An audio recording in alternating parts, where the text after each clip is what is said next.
All right, so we all know that I've been on this faith journey, right? Trying to find God and all this stuff. News to me, but what's going on?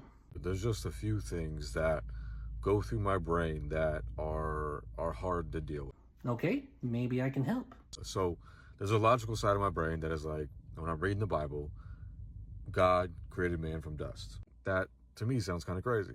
Well, from earth material. So dust is one way it's translated. It's also translated as clay, but we are carbon-based life forms. So even science itself, even evolution says we come from the same material as the earth itself, the dirt.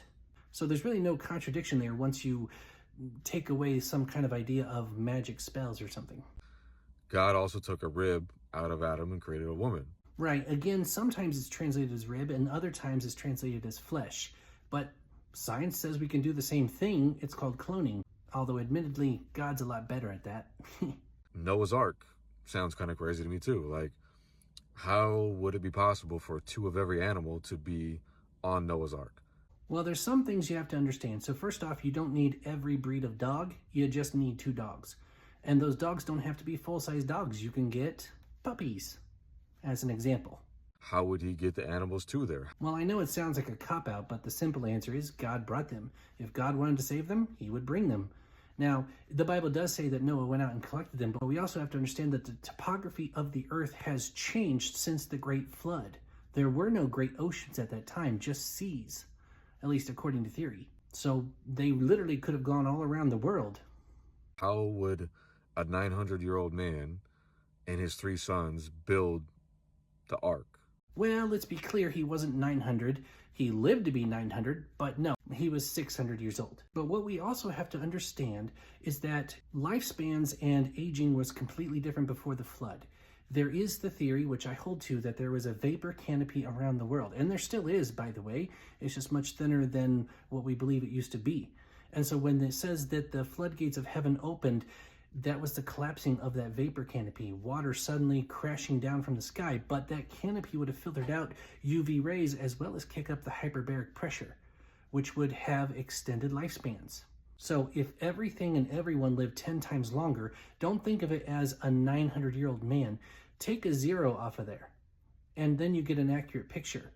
So instead of looking at him as a 600-year-old man, look at him as a 60-year-old man. That's a lot more plausible if he has the help of his 30-year-old sons.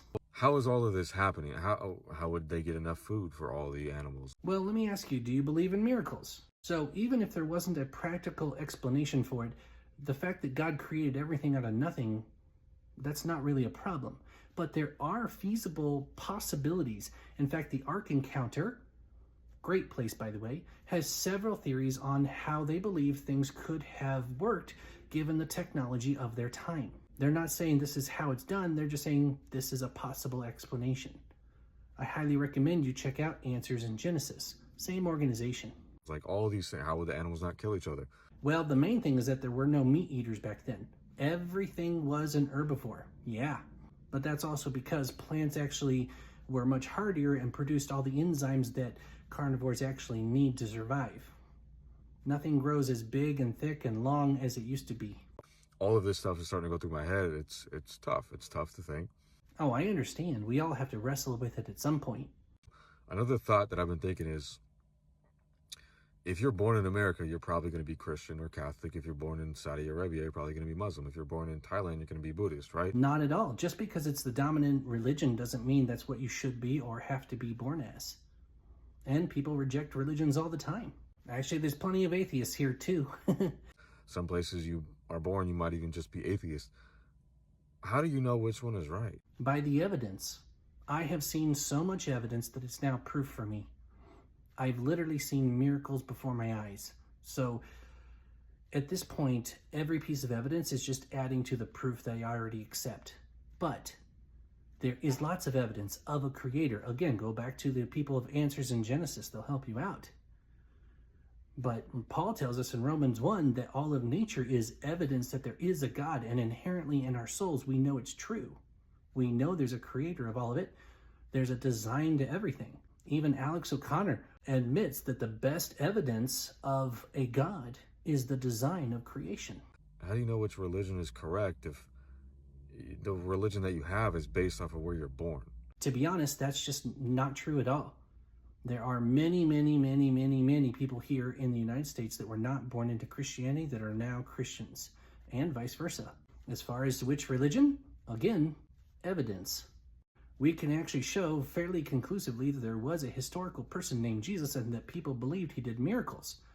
Go read the Babylonian Talmud. It calls him a sorcerer. Yeah, they're opposing him, but it still proves they understood there were claims of magical things being done. There's just some things that are going through my head logically, and I'm like, I don't know, I want to believe 100%, and I'm reading the Bible, and I'm watching people talk about God. But there seems like there might be a little bit of like, if I want to have a lot of faith, I have to lose a little bit of logic. And that's just simply because you haven't found the evidence on which to base your faith. So you need a few nuggets in order to rest your choice on. It's like building a bridge between you and believing God is true. You need some nuggets to, like posts on a bridge that can be the evidences on which your faith rests. So I do recommend you look up Lee Strobel. Now, there are a lot of other evidence-based apologists out there who've written books, but he by far has written some of the best. Alongside with that, and that's the tough part that I'm having so far. Well, hopefully this at least helped give you some resources.